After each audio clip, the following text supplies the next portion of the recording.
This is integrated 3. It's problem CL1-113. This is what I refer to as a fraction busting problem. So the key to the fraction busting is you're trying to solve for x, but you have denominators you want to get rid of. So you look at you look at all the denominators in the problem, and you find what would be the least, I guess it'd be the least common denominator, and you want to multiply through by it, meaning you multiply everything by it. So I see a 5 and a 3, so I think 15. So then I'm gonna, oh, actually, I did cross products. Well, no, we'll say 15. We'll say 15. There's different ways to look at it. We'll say I multiplied through by 15. So when I go 15 times, let's write this out. If I say 15 over 1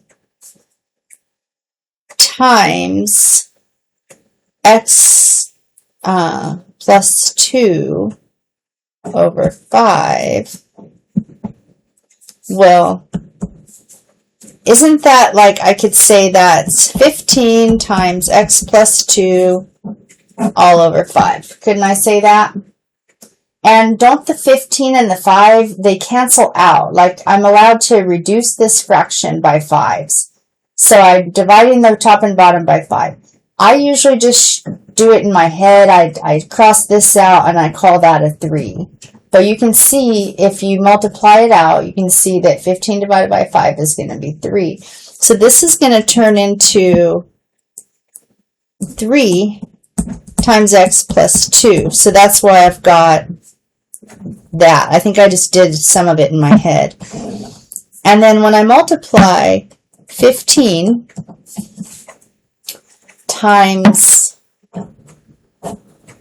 10 minus 2x over 3, if I want to, I can just say, well, that's the same as 15 times 10 minus 2x. I can write it, 3 times 1 is 3. And then that helps you be able to see that the 3 and the 15 cross out. So you'll see me on the board just saying, that's a 1, that's a 5. And that's because in my mind, I'm dividing this by 3 and dividing this by 3. But really, maybe it's easier to see it, what 15 divided by 3. I just wrote it, on the same fraction bar. So 15 divided by 3, so we're going to have a 5. And then we've got the 10 minus 2x. And so I'll just go ahead and show the rest of it in the purple, that this is what I did in class. Then I distributed.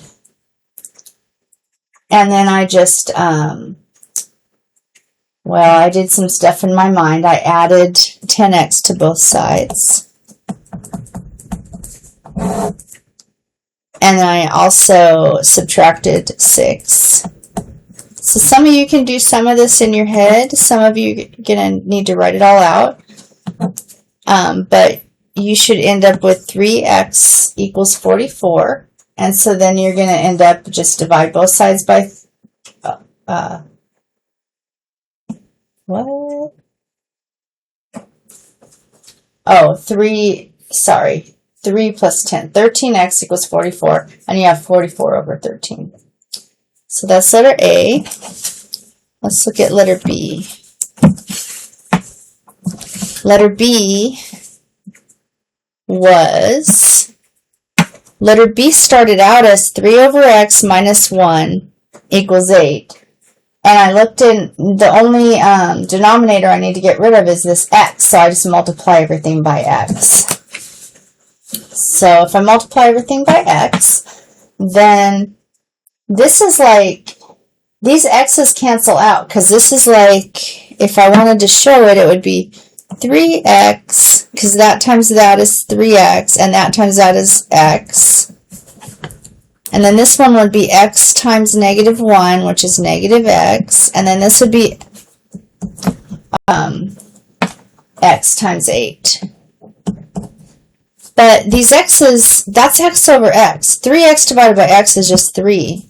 So then I'm just going to have 3 minus x equals 8x, and then I could add x, and so I could have 9x is equal to 3, and then I can divide by 9, and then I would have, this will make x, and that's reduces down to 1/3. And that's what I did there. And then letter C, well, I looked at the problem, and I saw that I had a 2 and a 3, and this one doesn't have a denominator. Well, the common denominator that would clear this fraction would be 6. So I multiplied everything by 6 over 1. So I do it in my head, but I do not have, I can show how we do it. We take 6 times x is 6x, 1 times 2 is 2, 6 times x is 6x, 1 times 3 is 3, 6 times 7 is 42. But see, there's some cancellations because 6 divided by 2, that's 3. 6 divided by 2, that's 3. There's an x on there, 3x. 6 divided by 3, that's 2. Then these are both, that's 3x plus 2x, that's 5x. And then I can divide both sides by 5.